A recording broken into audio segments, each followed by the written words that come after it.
খুলনার টুটপাড়া খালপাড় এলাকায় একটি বাড়ি থেকে নানি ও নাতি-নাতনির মরদেহ উদ্ধার করেছে পুলিশ।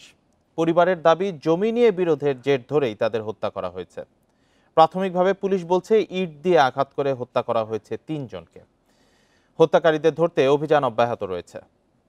৮ বছরের ছেলে মোস্তাকিন আহমেদ, ৭ বছরের মেয়ে ফাতিয়া আহমেদ ও ৫৭ বছরের বৃদ্ধ মা মহিদুন্নেছা বেগমকে হারিয়ে বাকরুদ্ধ রুবাইয়া বেগম।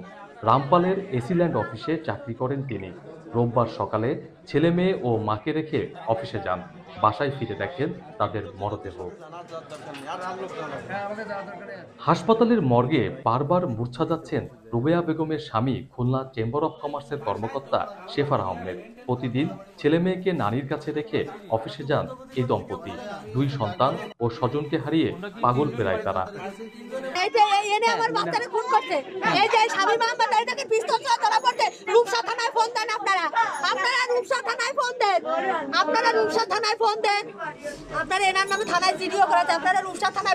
আমরা পিছনে আমাদের 4টে ঘরের শেষের ঘরের মুরগি পুষি, তো ওইখানে গেছি, যাই দেখি 3 জন এরকম, আমার শাশুড়ি, আমার 2 বাচ্চারে কুপে এভাবে বেলায় রেখে গেছে। নিহতদের ইট দিয়ে আঘাত করে হত্যা করা হয়েছে। হত্যা রহস্য উদ্ঘাটন ও জড়িতদের ধরতে পুলিশ কাজ করছে বলে জানান এই কর্মকর্তা।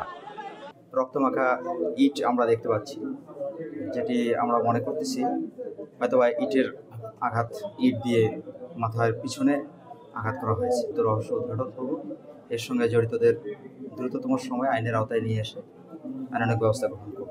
নৃশংস এই হত্যাকাণ্ড এলাকায় চাঞ্চল্য সৃষ্টি করেছে। দ্রুত হত্যাকারীদের আইনের আওতায় আনার দাবি স্থানীয়দের।